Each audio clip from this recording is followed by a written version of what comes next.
Hello students, आपका PHP में स्वागत है। आज हम देखेंगे कक्षा 10वीं का सामाजिक विज्ञान का पहला चैप्टर भूगोल का संसाधन एवं विकास।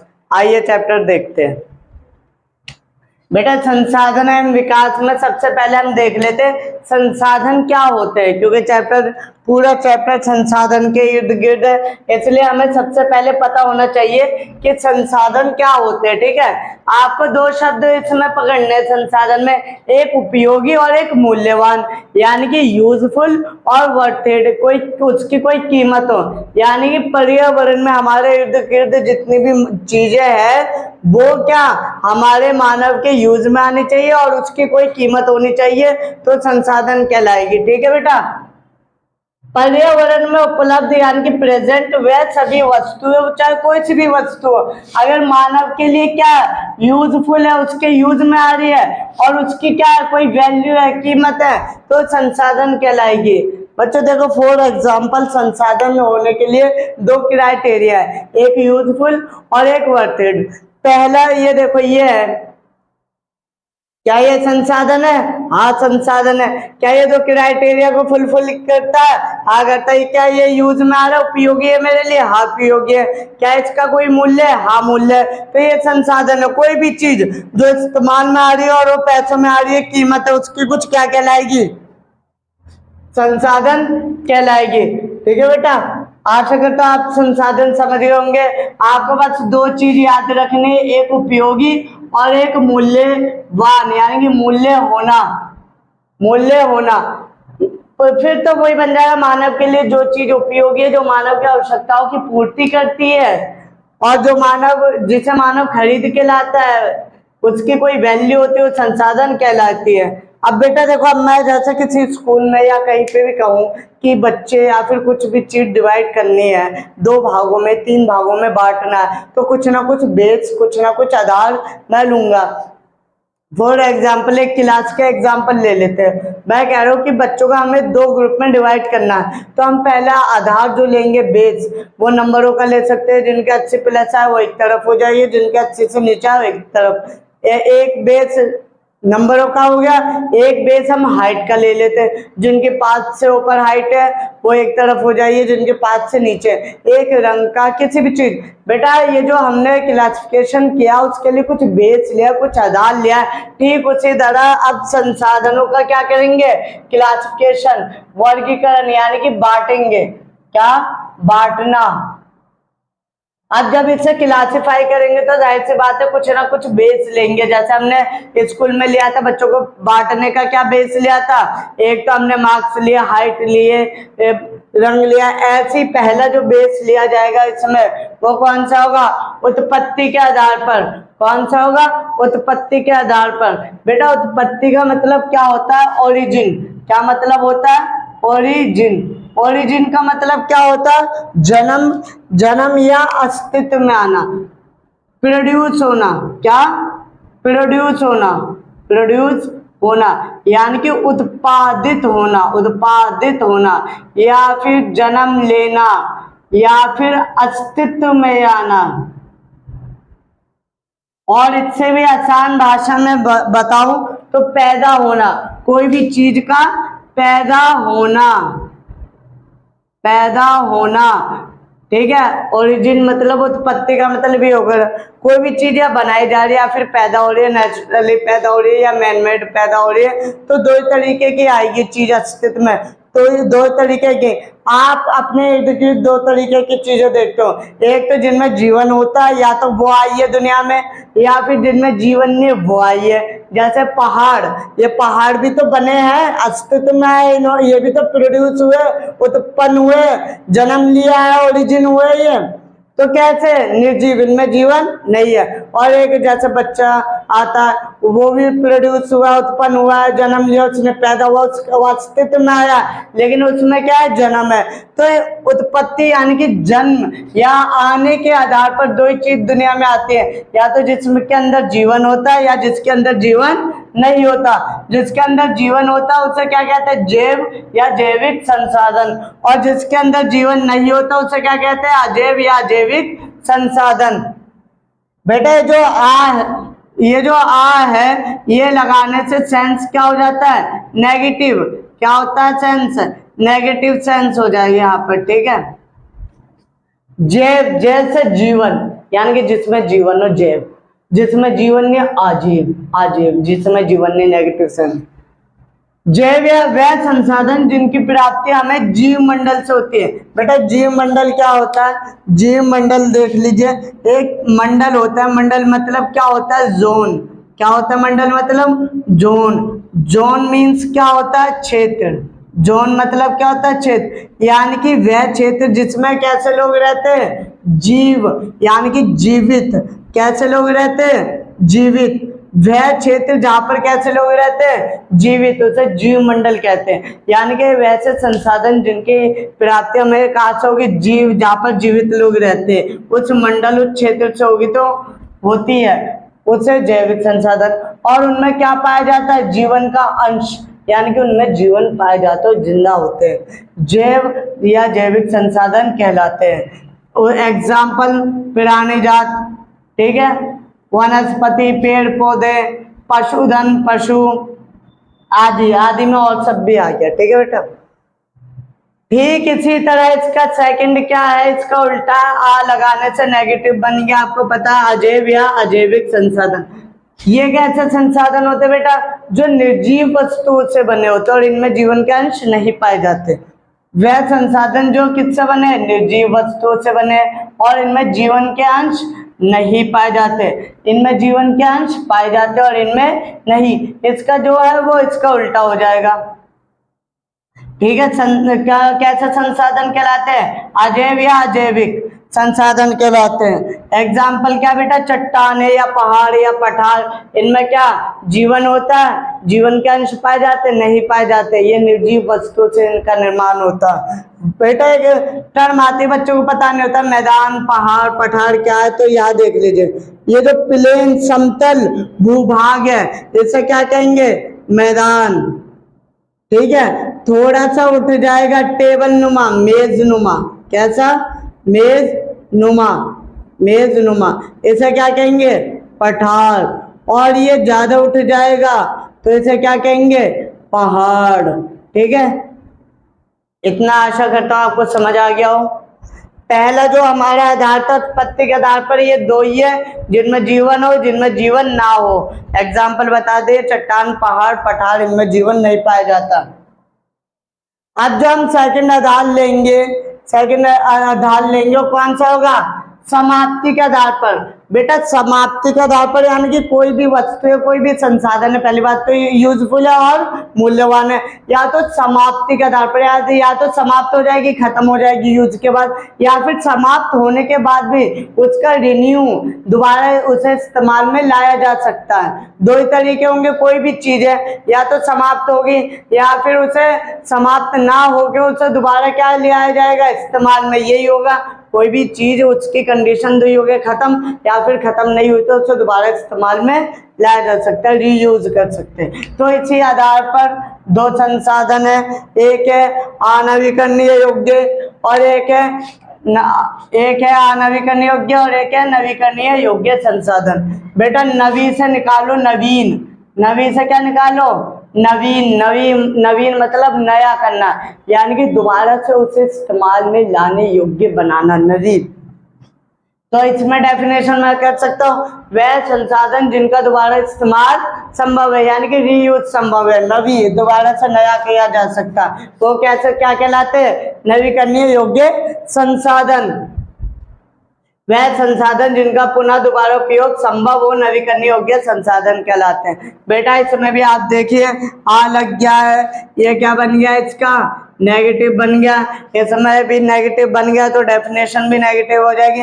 वह संसाधन जिनका पुनः दोबारा इस्तेमाल नहीं किया जा सकता, क्या कहलाएंगे, अनवीकरणीय योग्य संसाधन। बेटा इसमें आप दो एग्जाम्पल ले लीजिए, एग्जाम्पल की सहायता से आप इनके पॉइंट लिख सकते हो। पहले एग्जाम्पल क्या है, सोलर ऊर्जा, पहला एग्जाम्पल क्या है, सोलर ऊर्जा। दूसरा क्या है, पवन ऊर्जा, सौर ऊर्जा, पवन ऊर्जा, जल। आज सौर ऊर्जा जो है, जो सूरज की रोशनी की मदद से ऊर्जा क्रिएट की जाती है, उसे सौर ऊर्जा कहते हैं। बेटा अब आप इसे सूरज की रोशनी मान लीजिए, ठीक है। क्या सूरज की रोशनी एक बार इस्तेमाल करने से खत्म हो जाती है? नहीं होती, ठीक है। तो वह संसाधन जिनका दोबारा इस्तेमाल किया जा सकता है। सूरज की रोशनी जो स्टॉक है, जो भंडार है हमारे पास, लिमिट में अनलिमिटेड है, अनलिमिटेड है। कितना भी यूज कर लो आप, क्या सूरज की रोशनी खत्म हो जाएगी? नहीं। यानी कि इसके भंडार कैसे हैं? असीमित, अनलिमिटेड मात्रा में क्या हमारे पास है। क्या सूरज की रोशनी नुकसान पहुंचाती है पर्यावरण को? नहीं पहुंचाती। और चौथे में आपका एग्जाम्पल, बेटा आप एग्जाम्पल याद रखना बस, नवीकरणीय योग्य संसाधन का एग्जाम्पल क्या है? सौर ऊर्जा। तो सौर ऊर्जा से ही आप क्या बना देना, नवीकरणीय योग्य संसाधन के तीनों पॉइंट बना देना। कैसे? सौर ऊर्जा यानी कि सूरज की रोशनी, यानी कि नवीकरणीय योग्य संसाधन वह संसाधन है जिनका पुनः यानी कि दोबारा इस्तेमाल किया जा सकता है। यह पर्यावरण को नुकसान नहीं पहुंचाती सूरज की रोशनी। इनके भंडार कैसे? सीमित, असीमित मात्रा में, अनलिमिटेड है, ठीक है। बेटा इन संसाधनों को, नवीकरणीय योग्य संसाधनों को गैर परंपरागत भी कहा जाता है। बेटा परंपरागत क्या होता है? जो परंपरा यानी कि पहले परंपरा से अभी तक चल रहे हो, क्या कहलाएंगे? परंपरागत स्रोत, ठीक है। आपको पता है कोयला, पेट्रोल, डीजल, ये तो बहुत समय पहले से ही चलते आ रहे, तो वो क्या है? परंपरागत, यानी कि पुराने समय से चलते आ रहे, परंपरा के रूप में चलते आ रहे। और जो अभी चलना चालू हो जाए, सोलर, पहले सोलर पैनल कहा था, फिर सोलर पैनल आया, फिर सूरज की रोशनी को एनर्जी में कन्वर्ट किया। तो ये पहले की परंपरा से तो चलते नहीं आ रहे, तो इसलिए इन्हें क्या कहते हैं? गैर परंपरागत स्रोत। अब बेटा ठीक उसी तरह अनवीकरणीय योग्य संसाधन के, इसके या तो आप नेगेटिव बना दो पॉइंट, तीनों पॉइंट क्या बना दो? नेगेटिव। या फिर इसका भी आप क्या याद रख लो? एग्जाम्पल। फॉर एग्जाम्पल आप पेट्रोल या कोयला याद कर लो। क्या इनका उपयोग दोबारा संभव है? नहीं। यानी कि नवीकरणीय योग्य संसाधन वे होते हैं जिनका दोबारा पुनः उपयोग संभव नहीं होता। कोयला के नहीं होता, एग्जाम्पल्स आपने याद रखा। दूसरा आपने याद रखा, कोयले के भंडार क्या है? सीमित मात्रा में, स्टॉक क्या है? सीमित मात्रा में, तभी बीच में अभी कोयला संकट उत्पन्न हो गया था, ठीक है। तो आप याद तो एग्जाम्पल रख रहे हो, लेकिन पॉइंट किसके बता रहे हो? अनवीकरणीय के। क्या कोयला पर्यावरण को दूषित करता है, नुकसान पहुंचाता है? हाँ पहुंचाता है। आपने, या फिर आप इसके याद कर ले, दोबारा उपयोग संभव है? इसका नहीं। इसके भंडार असीमित है, इसके भंडार सीमित। यह पर्यावरण को नुकसान नहीं पहुंचाते, पहुंचाते। एग्जाम्पल में सौर ऊर्जा, कोयला, पेट्रोल, डीजल आदि आदि में सब आ गए। मैंने आपको बता दिया परंपरागत स्रोत। अच्छा बेटा इसमें एक पॉइंट और है, इसमें एक पॉइंट और है। क्या पॉइंट है? आपको पता है कोयला, पेट्रोल ये सब क्या है? फॉसिल फ्यूल्स है, फॉसिल फ्यूल्स है। और इन्हें बनने में क्या लाखों वर्ष का समय लगता है। तो मैं कह सकता हूँ अनवीकरणीय योग्य संसाधन वह संसाधन है जिन्हें बनने में या जिनकी निर्माण प्रक्रिया बहुत लंबी है, या जिन्हें बनने में लाखों वर्ष का समय लगता है, लाखों वर्ष का समय लगता है। इसलिए हम इन संसाधनों का सावधानी पूर्वक प्रयोग करते हैं। बेटा आपको पता है कोई भी चीज है अगर हमारे पास कम है तो हम उसका इस्तेमाल कैसे करेंगे? एक प्लानिंग बना के, नियोजन जो इस चैप्टर में आगे आएगी, ठीक है, उस हिसाब से हम करेंगे प्लानिंग बना के। और बेटा आपको पता है जो चीज हमारे पास हम अनलिमिटेड है, हम उसके सोचने की जरूरत है नहीं, हम जरूरत से ज्यादा इस्तेमाल करते हैं, ठीक है। और जो हमारे पास कम है उसका हम कम इस्तेमाल करते हैं। बेटा अब हम नेक्स्ट, ये दोनों आपके जो क्लासिफिकेशन है उत्पत्ति के आधार पर और समाप्ति के आधार पर, ये हो गए समाप्त। अब हम देखेंगे स्वामित्व के आधार पर और विकास के आधार पर। नेक्स्ट पेज पे आप इतने इसका स्क्रीनशॉट ले लीजिए ताकि आप लिख सके अच्छे से। बेटा आप देखते हैं स्वामित्व के आधार पर संसाधन कितने प्रकार के होते हैं। स्वामित्व में निकालिए आप स्वामी, स्वामित्व में क्या निकालिए? स्वामी मतलब मालिक, यानी कि मालिकाने हक के आधार पर, मालिकाना हक के आधार पर। बेटा अब हम उन संसाधनों की बात करेंगे जिसका कोई ना कोई मालिक होगा, ठीक है। इसलिए स्वामित्व यानी कि स्वामी यानी कि मालिकाना हक के आधार पर 4 संसाधन होते हैं। पहला संसाधन होता है निजी या पर्सनल या व्यक्तिगत संसाधन, ठीक है। सेकंड होता है सामुदायिक, और थर्ड होता है राष्ट्रीय, और फोर्थ होता है अंतरराष्ट्रीय। बेटा आपको पता है ये एक चीज है, इसका मालिक मैं हूं, तो ये पर्सनल संसाधन हो गए। 2 क्राइटेरिया तो फुलफिल करेगा, यूजफुल है और साथ में इसकी कोई वैल्यू है, और प्लस में इसका ओनर कौन है, सिर्फ मैं हूं। तो ये क्या संसाधन है, लेकिन कैसा संसाधन, निजी, मेरा निजी संसाधन है। अब कब्रिस्तान है, शमशान भूमि या पार्क है, किसी एक व्यक्ति के अधिकार क्षेत्र में तो होता नहीं, समाज के सभी समुदायों के लोगों के लिए होता है, वो उन सबका अधिकार होता है, समुदाय में जितने भी सदस्य सबका अधिकार होता है उस पे। तो दूसरा कौन सा हो जाएगा, सामुदायिक संसाधन। और सामुदाय से हटो फिर देश की बात, फिर क्या हो गया, जितने भी देश के अंदर सीमा के अंदर संसाधन पाए जाते हैं कौन सा हो जाएंगे, राष्ट्रीय। और देश से बाहर जो पाए जाते हैं अंतरराष्ट्रीय। अब देखते एक एक अच्छे से। वह संसाधन जिन पर किसी एक व्यक्ति या एक संस्था का अधिकार होता है, जिस पर किसी एक व्यक्ति या एक संस्था का अधिकार होता है, कैसे कहलाते हैं, निजी या व्यक्तिगत संसाधन कहलाते हैं, ठीक है बेटा। उदाहरण के लिए घर हो गए, जायदाद हो गई, भूमि का कोई भाग हो गया, कुछ भी जिसका मालिक कौन होगा, सिर्फ एक व्यक्ति होगा या एक संस्था।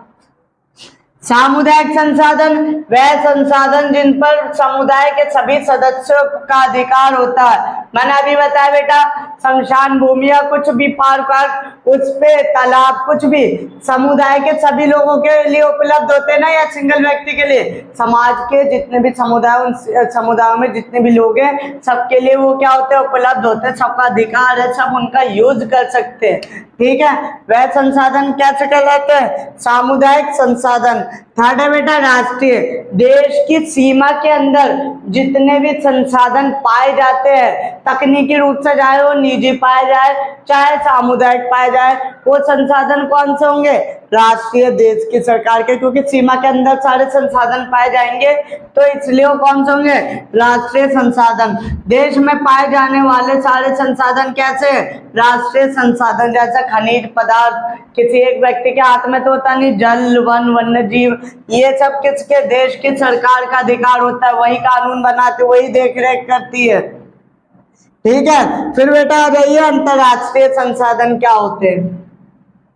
आप सपोज करिए जैसे कि ये कोई देश है, जैसे कि ये कोई देश है इंडिया, यहाँ से 200 किलोमीटर की दूरी या फिर 12 नॉटिकल माइल या फिर 12 नॉटिकल माइल की दूरी से के अंडर जितने भी संसाधन मिलेंगे वो किसके होंगे, इंडिया के। और इससे बाहर जो भी संसाधन मिलेंगे वो इंडिया के नहीं होंगे।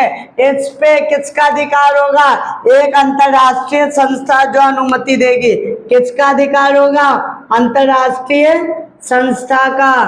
किसका अधिकार होगा, अंतरराष्ट्रीय संस्था का, जो क्या देगी, अनुमति दे कि कौन सा देश कितनी मात्रा में अंतरराष्ट्रीय संस्थाओं का संसाधनों का यूज कर सकता है और कितना नहीं। तो 200 किलोमीटर के दायरे में जितने भी संसाधन है जिस देश के, वो देश के संसाधन होंगे।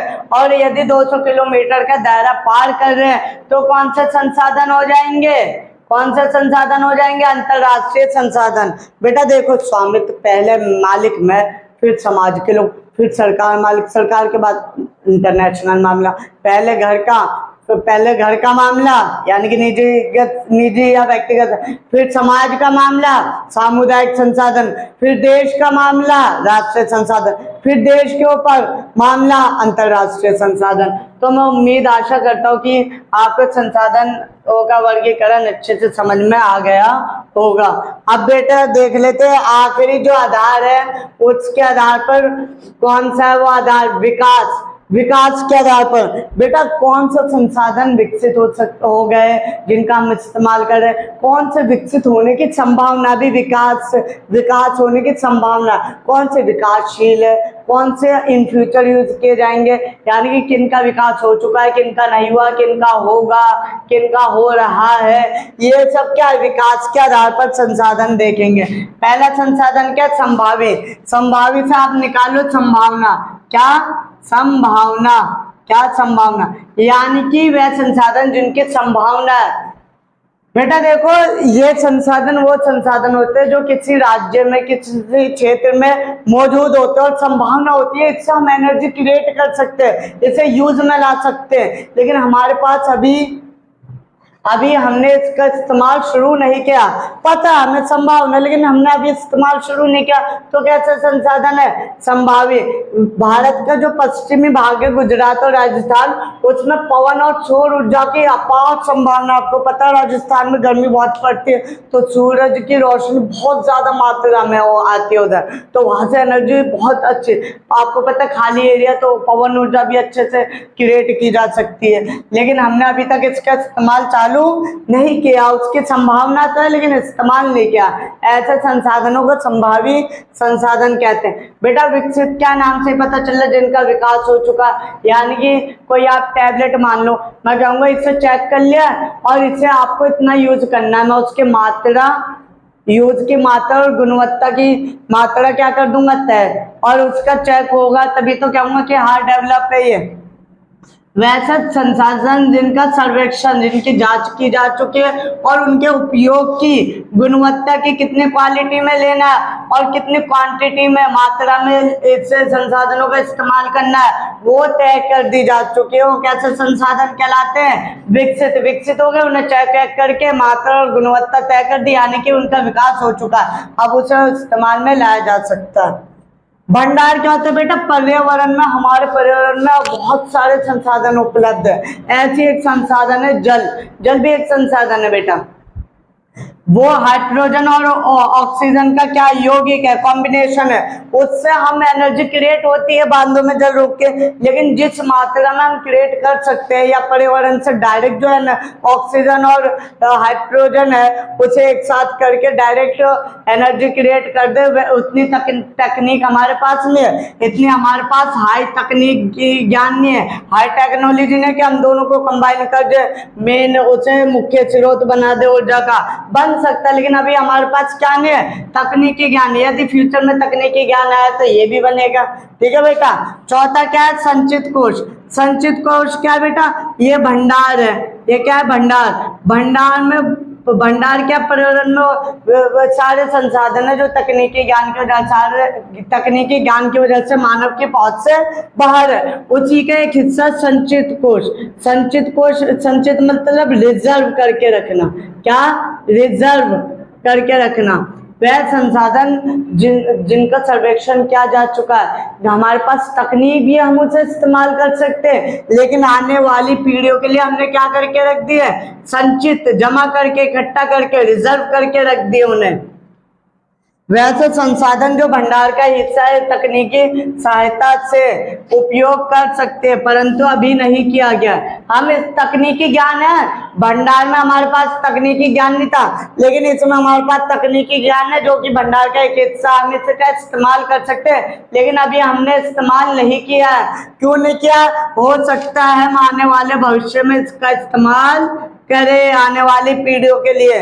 बेटा अब आपका स्वामित्व और विकास के आधार पर ये जो क्लासिफिकेशन है ये यहीं पे समाप्त होता है। बेटा आपको मैंने आज बता दिया संसाधन क्या होते हैं, उपयोगी और मूल्यवान, यानी कि वो सभी चीजें जो मानव के लिए उपयोगी और मूल्यवान है संसाधन कहलाती है। फिर उसके बाद मैंने आपको बताया संसाधन क्लासिफिकेशन कैसे हुआ। पहला बेस क्या लिया, पहला आधार क्या लिया, पहला आधार उत्पत्ति यानी कि ओरिजिन, यानी कि जन्म, यानी कि अस्तित्व में, यानी कि पैदा होने के आधार पर, यानी वो जीवित यानी कि जैव होगी या अजीवित यानी कि अजैव। दो संसाधन होंगे जिनमें जीवन और जैव, जिनमें जीवन नहीं अजैव। फिर उसके बाद दूसरा आधार क्या लिया, समाप्ति के आधार पर। समाप्ति के आधार पर कैसे, कोई चीज या तो समाप्त हो जाएगी, खत्म भी संसाधन, या समाप्त होने के बाद दोबारा यूज में आ जाएगी, यानी कि नवीकरणीय या फिर अनवीकरणीय, मैंने तीनों पॉइंट बता दिए थे। तीसरा हमने क्या लिया, स्वामित्व यानी कि मालिक के आधार पर, एक व्यक्ति मालिक, समुदाय मालिक, राष्ट्रीय और अंतरराष्ट्रीय। चौथा लिया विकास के आधार पर, किनका विकास हो चुका है, किनका हो रहा है, किनका होगा और किनका इन फ्यूचर इस्तेमाल किया जाएगा। यदि वीडियो आपको पसंद आई हो और कोई क्वेरी है तो कमेंट करें और लाइक और शेयर करना ना भूलें और चैनल को सब्सक्राइब करें और हमारे इंस्टाग्राम पेज को फॉलो करें।